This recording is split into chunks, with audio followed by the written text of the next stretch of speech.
व्याकरण की इस कक्षा में आप सभी का स्वागत है। और आइए आज हम लोग अव्यय के बारे में जानेंगे। ठीक है, जो अव्यय का प्रयोग करते हैं दैनिक जीवन में, जो आप हिंदी में बोलते हैं, उसी का हम आज संस्कृत में प्रयोग करेंगे। हिंदी में अव्यय बोलते हैं, संस्कृत में अव्ययम बोलेंगे। न व्ययम इति अव्ययम, न व्ययम इति अव्ययम। कोई पूछे कि आपको अव्ययम में कौन सा समास है, तो आप कहेंगे कि नई समास है। अव्ययम में कौन सा समास है? नई, तत्पुरुष समास नई। तो आइए अव्ययम को समझें कि अव्यय है क्या। तो देखिए यहाँ प्रयोग हुआ है, जैसे अधः, नीचे, जैसे हिंदी में बोलते हैं नीचे, और संस्कृत में क्या बोलेंगे? अधः। फिर ऊपरी अर्थात ऊपर, ऊपरी मतलब, और अधः मतलब, हाँ, ऊपरी का अर्थ ऊपर, अधः का अर्थ नीचे।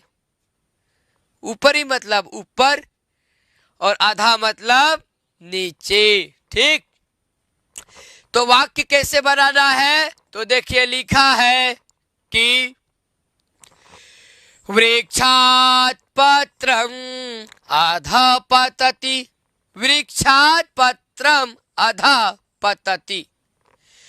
जो वृक्ष से जो पत्ता गिरता है वह नीचे गिरता है, तो नीचे को संस्कृत में अधः कहेंगे। क्या कहेंगे? हाँ, अधः कहेंगे। और यह अधः क्या है? अव्यय है। बोलिए। हाँ, अव्यय। हिंदी में बोलेंगे अव्यय, संस्कृत में अव्ययम। अधः इति अव्ययम, अधः इति अव्ययम, ऊपरी इति अव्ययम। ऊपरी क्या है? तो अव्यय है। विमानः घनानाम ऊपरी गतः। वाक्य है कि विमानम घनानाम ऊपरी गतः, जो विमान जा रहा है, जो हवाई जहाज, वह घनानाम बादलों के ऊपर। ठीक है, घनानाम ऊपरी, घन मतलब बादल, मेघा, तो उसके ऊपर जो है गया, गता मतलब गया। विमानः, कहा विमानः, पुल्लिंग में प्रयोग हुआ है विमानः, विमानः गतः। कुत्र गतः? घनानाम ऊपरी, ऊपरी मतलब ऊपर। क्या बोलेंगे? हाँ, ऊपरी का अर्थ हुआ ऊपर। कहा ऊपरी गतः विमानः, केशाम ऊपरी, घनानाम ऊपरी, घन बादलों के ऊपर, है ना। विमानः घनानाम ऊपरी गतः, तो ऊपरी का कोई रूप नहीं चलेगा। अर्थात ध्यान रखिए, जो यहाँ आपको अव्यय पद दिखाई दे रहे हैं कुछ, यहाँ देखिए ध्यान से, जैसे अधः, ऊपरी, दूरतः, यथा, एकस्मिन, संप्रति, पूरा, नाना, इनका रूप नहीं चलेगा सातों विभक्तियों में। ये जैसे के तैसे रहेगा। जो अव्यय होते हैं त्रिशिलिंगु, त्रिशु, त्रिशु, त्रिशु, क्या बोलेंगे? त्रिशु अर्थात तीनों लिंगेषु, त्रिशु लिंगेषु, तीनों लिंगों में, त्रिशु वचनेषु, समान एक ही रूप रहेगा, जस का तस, अर्थात ऊपरी। अधः, इसका कोई रूप नहीं। दूरतः, ठीक है ना। आइए दूरतः का उदाहरण लीजिए। कुमार्गम दूरतः त्यजेत, कुमार्गम, कुमार्गम दूरतः त्यजेत, कुमार्ग को छोड़ देना चाहिए। कुमार्ग मतलब समझ रहे हो? अर्थात जो बुरी रास्ता है, जो कुमार्ग है, अच्छी रास्ता जो नहीं है, उसको छोड़ देना चाहिए। दूरतः मतलब दूर से ही छोड़ दो, दूर से ही उसको छोड़ दो। तो दूरतः क्या है? अव्यय है। क्या है? इसीलिए यहाँ न विभक्ति कोई लगेगी और न कुछ। तो यहाँ दूरतः जस का तस प्रयोग हो गया। सर्दी है इसीलिए थोड़ा थोड़ा रुक के बोलना पड़ रहा है। अब आइए यतः, यतः का अर्थ हुआ है जहां से, दूरता मतलब हो गया दूर से, और यतः का अर्थ जहां से, यतः का अर्थ, हाँ देखिए वाक्य है, यतः त्वया ज्ञानम अशेषम आप्तम, जहां से आपने पूरा ज्ञान अशेषम, ठीक है, प्राप्त किया। कहने का अर्थ है जहां से, यतः, यहां देखिए यतः संधि हो गया है, विसर्ग को सकार हो गया, तो यतः का कोई रूप नहीं चलेगा। उसी तरह एकस्मिन, एक समय में,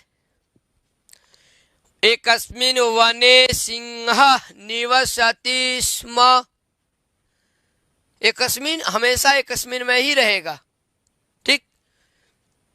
एक समय वने सिंह निवसति स्म, वन में कौन रहता था? सिंह रहता था। एक समय वन में, हाँ।